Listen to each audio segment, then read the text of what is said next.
Hai, Assalamualaikum warahmatullahi wabarakatuh. Apa kabar semuanya?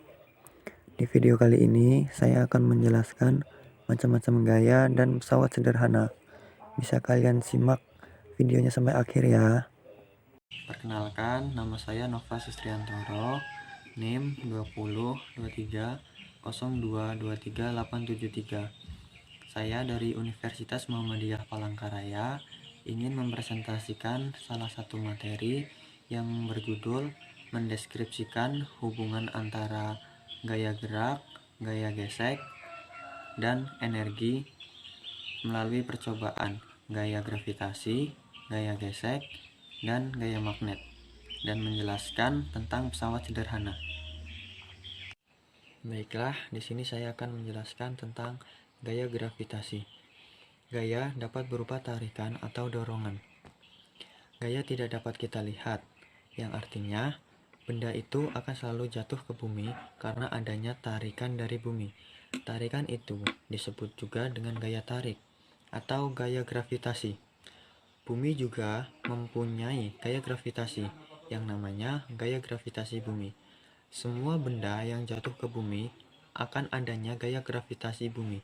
Kecepatan jatuhnya itu akan berbeda-beda. Ada yang cepat dan juga ada yang lambat. Semua benda yang kita lemparkan ke atas selalu akan jatuh. Hal itu karena adanya gaya gravitasi bumi. Semakin rendah lemparan yang kita lempar ke atas akan semakin cepat jatuh ke bumi. Begitupun sebaliknya. Selanjutnya, gaya gesek. Gaya gesek merupakan gaya yang bekerja akibat adanya sentuhan dari dua permukaan benda. Gaya ini bisa bekerja berlawanan arah dengan arah gerak benda. Gaya gesek dapat terjadi karena sentuhan antara permukaan benda dengan bidang lintasan. Maka, ketika benda itu bergerak, maka akan terbentuk gesekan di antara keduanya. Gaya gesek juga dipengaruhi oleh kondisi permukaan bidang. Semakin kasar suatu bidang, maka akan besar gesekan itu. Namun, berbeda apabila benda itu halus, benda ini akan kecil mendapatkan gesekan tersebut. Dari gaya gesek, ada pun beberapa manfaatnya. Yang pertama, kita dapat berjalan karena adanya gesekan antara kaki dengan jalan. Yang kedua, dapat menghentikan gerak benda, menahan benda agar tidak bergeser. Yang terakhir, membantu benda bergerak tanpa tergelincir. Selanjutnya, gaya magnet. Gaya magnet adalah bentuk gaya yang memiliki kemampuan menarik benda berbahan khusus yang ditimbulkan akibat adanya magnet di dalamnya. Magnet memiliki kemampuan untuk menolak benda, sekaligus bisa menarik dan mempertahankan benda lain tersebut tetap menempel.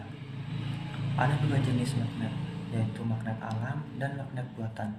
Magnet alam itu adalah magnet yang telah ada di alam, contohnya gravitasi bumi. Dan magnet buatan itu adalah magnet yang dibuat oleh manusia, contohnya seperti magnet Batam dan sebagainya. Adapun jenis-jenis benda magnet, yaitu benda magnetis dan non-magnetis. Yang pertama, benda magnetis.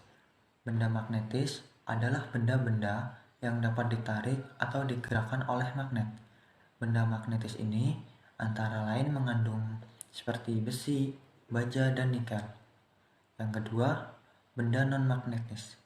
Benda non-magnetis adalah benda tidak dapat ditarik atau digerakkan oleh magnet.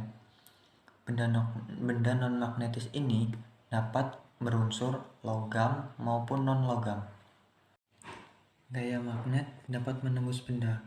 Gaya magnet dapat menembus benda yang artinya kita bisa menggerakkan magnet dengan benda yang lainnya dengan adanya sebuah penghalang. Semakin kuat gaya magnet, maka semakin tebal juga benda yang dapat ditembus dan ditariknya. Dari yang sudah dijelaskan dari pengertian magnet, magnet ini mempunyai dua kutub, yaitu kutub utara dan kutub selatan. Dua kutub ini akan saling tarik-menarik jika didekatkan kutub yang berbeda, misalnya kutub utara dan kutub selatan. Namun apabila sebaliknya, jika kedua kutub sesama, yaitu kutub utara dan kutub utara, kutub selatan dan kutub selatan, maka apabila didekatkan akan saling tolak menolak. Selanjutnya yaitu pesawat sederhana. Pesawat sederhana merupakan alat yang bisa merubah arah atau besaran dari sebuah gaya. Pesawat sederhana adalah alat yang digunakan untuk mempermudah untuk melakukan suatu pekerjaan. Ada beberapa jenis pesawat sederhana, yaitu tuas, bidang miring, katrol, dan roda berporos. Yang pertama yaitu tuas atau pengungkit. Tuas adalah bentuk pesawat paling sederhana dan berfungsi untuk memindahkan benda dan sering kita temukan. Tuas atau pengungkit ini terdiri dari 3 aspek utama, yaitu titik tumpu, titik beban, dan titik kuasa. Dari tuas atau pengungkit bisa kita lihat dari beberapa contoh pengungkit 1 dan pengungkit 2. Dari pengungkit 1 saya ambil contoh dari gunting, di mana titik kuasa itu titik yang pertama dan yang kedua itu titik tumpu berada di tengah, dan yang terakhir itu titik beban berada di ujung gunting. Berbeda dengan pengungkit 2. Pengungkit 2 itu yang pertama titik tumpu, dan yang kedua itu titik beban, dan yang terakhir itu titik kuasa. Bisa kita lihat di mana letak-letak titik tersebut. Selanjutnya yaitu bidang miring. Bidang miring adalah letak permukaan yang miring. Bidang miring ini digunakan untuk memperkecil gaya yang digunakan untuk memindahkan benda dengan ketinggian yang berbeda. Contohnya kayak kita memindahkan barang ke bak mobil atau truk, bisa kita gunakan dengan bidang miring. Bisa kita gunakan dengan balokan kayu agar barang yang kita pindahkan itu akan semakin mudah untuk kita mengangkat ke bak mobil. Selanjutnya yaitu katrol. Katrol adalah sebuah roda kecil yang tepinya beraturan, dapat diputar pada porosnya. Prinsip pembuatan katrol berdasarkan pada pengungkitnya, karena mempunyai titik tumpu, titik kuasa, dan titik beban. Ada beberapa katrol yang bisa kita kenal, yaitu katrol tetap, katrol bebas. Ada beberapa katrol yang bisa kita kenal, yaitu katrol tetap, katrol bebas, dan katrol majemuk. Yang pertama tadi adalah katrol tetap. Katrol ini tidak dapat berubah posisinya saat memindahkan benda. Dapat kita lihat contohnya di rumah kita sendiri, misalnya pada saat kita menimba air pada sumur. Yang kedua yaitu katrol bebas, di mana katrol yang berubah posisinya saat memindahkan benda. Dan yang terakhir, katrol majemuk. Katrol yang terdiri dari beberapa katrol dijadikan satu tali. Dan yang terakhir yaitu roda berporos. Roda berporos sangat banyak digunakan pada pesawat sederhana. Roda membantu mempermudah memindahkan suatu benda. Roda berporos ini sedikit berbeda dari ketiga jenis pesawat sederhana lainnya yang menggunakan titik tumpu, titik beban, dan titik kuasa.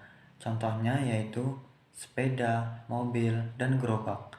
Roda berporos bekerja dengan cara mengubah besar dan arah gaya yang digunakan untuk memutar benda. Baiklah, dari materi yang sudah saya jelaskan, dapat saya simpulkan, gaya merupakan gerakan, dorongan atau tarikan yang menyebabkan benda bergerak. Gaya memiliki sifat-sifat benda bergerak menjadi diam dan dapat mengubah arah benda. Pesawat sederhana adalah semua alat bantu yang susunannya sederhana dan dapat memudahkan pekerjaan manusia. Baiklah, mungkin hanya itu saja video presentasi yang dapat saya paparkan tentang hubungan antara gaya, gerak, dan energi melalui percobaan gaya gravitasi, gaya gesek, dan gaya magnet, dan pesawat sederhana. Semoga apa yang saya presentasikan dapat bermanfaat bagi kita semua. Kurang lebihnya saya mohon maaf apabila ada salah kata dalam presentasi. Saya ucapkan terima kasih. Wassalamualaikum warahmatullahi wabarakatuh.